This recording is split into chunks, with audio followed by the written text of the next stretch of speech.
What is up, everybody? It's your boy Duty back again with another video, and this time we're taking a look at our boy DSP's daily rap video after a night of Street Fighter. Jeez, man, this last night was the last Street Fighter stream before the huge patch that our boy Phil is counting on to save the business. And my lord, if you didn't catch any of the videos, there are a couple out there compilations. Man, it was awesome. The salt that came out of Phil's mouth last night was just chef's kiss. So let's see what Phil had to say on the Daily Wrap.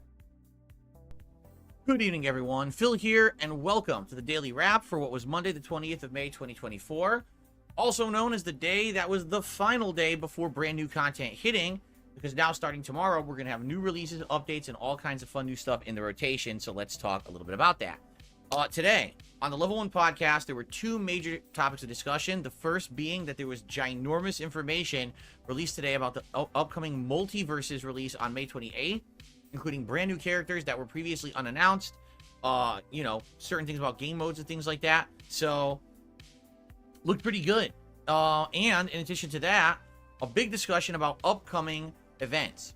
In June, there's going to be multiple digital events for various different things, such as Summer Game Fest, and there's an Xbox digital event. And the question is, should I live react to those, meaning watch them live and then react on stream, or should I do a recap reactions video like I used to do back in the day, where it's not live, but instead I kind of summarize my thoughts and I tell you about what happened in it and my thoughts about each thing? Or do I do both? Last year I did both. The live reactions did terribly. Literally, almost no one was really paying attention or showed up. Support and engagement was very low. And then when I actually did my recap reactions, they did much better. So I'm on the fence about how to cover them this year. I would love your feedback. Please leave comments on the Level 1 podcast from this morning so I know what to do. Alrighty, so I think what he's referring to specifically is the React channel. So last year during his during these events, Phil apparently reacted to them. He did a live react, whatever the case is. And of course, with Phil, support was slow. Support was abysmal. And it was. Support was abysmal. But the problem here, Phil, is that channel, DSP Reacts, doesn't survive on ad revenue like you claim, right? It relies on the memberships. So if you have people paying every month a monthly membership, isn't that support right there? I love that you don't count that support. All you count are the tips and the super chats that you get during these events where you react to the event. And you're not taking into account that you actually have paying people, paying customers that pay every single month for this membership, and they expect content. And let's not forget that Phil promised this was going to be a three-legged prong channel with multiple things, and he hasn't delivered that at all. He only does one React stream, and then he parses that out into various videos, which he sprinkles out throughout the week. You owe it to these people, Phil. You promised them you were going to give them content, something different, and you've been doing the same thing for over a year. So suck it up. Even if it's a low support, at least do the video. Do a React video and post that content for, say, members only on the stream. At least then you can actually point to that and say, hey, look, I'm doing something specific for members. It's worth getting a membership. Go ahead and pay up and watch these streams. But to sit and complain and say support was slow, you didn't get support when you did a live react. Yes, you did, Phil. Last year at that given time, you had at least 100 paying Dents. Most of them, of course, gifted, but you still had about 100 people paying a monthly subscription for your content. And you were literally giving them nothing in return. But of course, with Phil, he expects memberships, super chats, tips, ad revenue, your firstborn, whatever you can give him, he wants it because he feels like he deserves it. Pitiful. Then, on the first stream, it was more Fallout 4 action. We did quite a lot today. Basically a lot of side questing to start. Things like rescuing Pikmin, which once you rescue that character, you get a really good melee weapon, which is great for my build. Doing some of the quests that were made specifically for the next-gen version of the game, including the All Hallows Eve quest, the Ironworks quest, and a few others of those. Then people said, hey, why don't you start the Brotherhood plotline? So I basically went to the Pridwin, started some of the Brotherhood missions. So it was a good mix today. Leveled up a bunch and got multiple new melee weapons that I can now use. So it's not just the same one over and over anymore. It went pretty well. I had a good time today. And in general, was a pretty fun, chill stream. Late stream tonight was the final stream of Year 1 Street Fighter 6. And what I mean by that is, on Wednesday, there's the big update where they're releasing Akuma, but they are rebalancing the game with tons of new content. And basically that means it's the start of Year 2. The game will be very different on Wednesday, and everyone's going to have to learn these different changes. So tonight was the final opportunity to play the Year 1 gameplay of the game, to see, how it went essentially over the year. And I'll just say this, it was pretty representative of the year, meaning there were some times when I was playing, the connection was flawless, didn't drop any of my inputs, allowed me to keep control of the match and flow perfectly, and I got perfect dominating wins and sets on even like master players. It's not even like, oh, it was against scrubs and diamond. No, it was against master level players. Then there were matches where people literally get away with shit. There was this one guy I played who's from Calgary. It says he's from FGC Calgary group. So Calgary up in Alberta, Canada or whatever. The connection was atrocious. Half the time I could not get anything to properly combo. The blocking wouldn't work right. This guy would Hail Mary command throws from full screen with Blanca, and I couldn't even do anything. I couldn't press a button or jump or nothing. Every time I was in the corner, I tried to just jump. He would do a move. It would hit as if I was just standing on the ground doing nothing, as if my up input never happened. It was terrible. And that's what I mean. Like, that's representative of the game.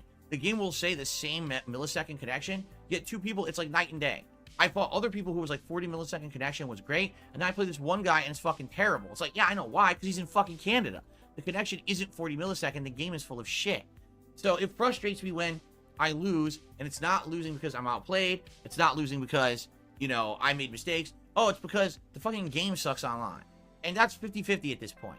It's very frustrating. The good news is, I got some good matches in. I got my final yes moments of yes, good gameplay, good combos or whatever. I ended on a win, But overall, it pretty much is par for the course of how this game was this year. If it works online, it's very fun. When it doesn't work, it's just like, torture. But why am I playing this, right? So, I don't, it is what it is. I had a good time. In general, it seems like the audience had a good time. And I guess I would say it was a good send-off, except I wish it would have been like a nice dominating win night, and it definitely wasn't. There was too much nonsense going on with these fucking connections. So, it is what it is. Again, it is representative of the game at this point, all right? So, a good day of gameplay. Tomorrow, very different, because tomorrow is... Alrighty. Oh man, yeah. Like I said, if you want to watch this all, I clipped the segment where he played against King. I believe that was his name. He played King in 7 matches, and King beat him 6-1, 6-1 in matches, and just dominated him. And he played with Blanca, so it was a Blanca versus Blanca match. It wasn't like he had Cammy. It wasn't like he had Ken. It wasn't like he had any of the big OP characters. Nope, it was Ken versus Ken. And this nonsense about this guy lived in Calgary, so the connections were crappy. Calgary to Seattle is about 600 miles away. Calgary's in the southwest corner of Canada. And of course, Renton, Washington is in the northwest corner. So they're not that far away for Phil. So I'm not sure what the fuck you're talking about the distance. You make it seem like you were playing someone in Europe or something. You weren't. You were playing someone literally right across the border from you, Phil. And the ping was fine. The ping, I think, was that 20-something ping. There was no lag. And this nonsense of Phil complaining about how last night was a representation of how Street Fighter went this year. It's nonsense. It's just nonsense. No one in the FGC, no one that plays Street Fighter at all, has these complaints. Not a single person. I've never watched anyone, maybe except for LTG. LTG and Phil are the only two people who complain about the netcode, complain about dropped inputs, complain about lag. The only two fucking scrubs. The only two. And of course, what do they have in common? They're both locals. I guess it's a low-cal trait or low-cal gene to blame everything except themselves. So if you guys want to watch something funny, definitely check out that clip. I have it. My video is probably like 11 minutes long. The main focus, of course, was him versus King and how King just stomped him to the ground and made him look so fucking pitiful. And of course, he raged and so on. And he got perfected probably like 4 times. So yeah, he had a very bad night last night. And he did lose way more than he won. I'd like to hear what the statistics are today during his podcast to see if he even brings it up. But of course, you know Phil, he always has to exaggerate everything, and expect a salt-filled podcast today of him and Streetfighter and how Tony Cannon is the devil. I'm pretty sure we're gonna hear a Tony Cannon rant today on the podcast. It's expected. Whenever Phil is a scrub on Street Fighter, he has to blame the boogeyman, who's Tony Cannon. So expect that. Expect that today. Expect an hour rant about Netcode. The release of Hellblade 2, the moment that I actually finish recording this, I'm going to head over and hook up my Xbox, set it up for pre-download so that it'll be downloading whenever it's available in the morning and ready to go. Yes, I'm playing Hellblade 2 all day Tuesday. Well, why? Why would I play it for 5+ hours on launch day and not balance with another game? Because here's the thing. Not only do we have that coming out on Tuesday, on Wednesday is this big rebalance of Street Fighter 6 featuring Akuma and everything.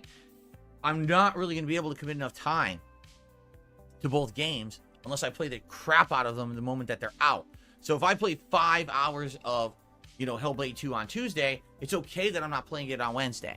You see? It'll be all right. There's a lot of gameplay out. So that's why I'm doing that. All day Tuesday on both streams, Hellblade 2. Hopefully it's good. Hopefully I get a good chunk into it and you guys will join me and hopefully hang out and support the streams. All day Wednesday will be the new Street Fighter 6, year 2 patch essentially. Akuma on the first stream. I'm not sure if I'll play Akuma more on the late stream or if I'll actually experiment with my other characters and see what their balance changes are. But it's going to be fun with Street Fighter 6 all day on Wednesday. Thursday, I'm off, but then Friday, we're splitting the day. Hellblade on the first stream, Street Fighter on the late stream. Will probably beat Hellblade. From reports, Hellblade can be beaten in 5 to 6 hours. But of course, it's my first time run, plus I'll be interacting with the chat. So maybe I'll actually beat Hellblade on Friday, right? So, thank you guys for a great year in Street Fighter 6. Thank you for a great streaming day.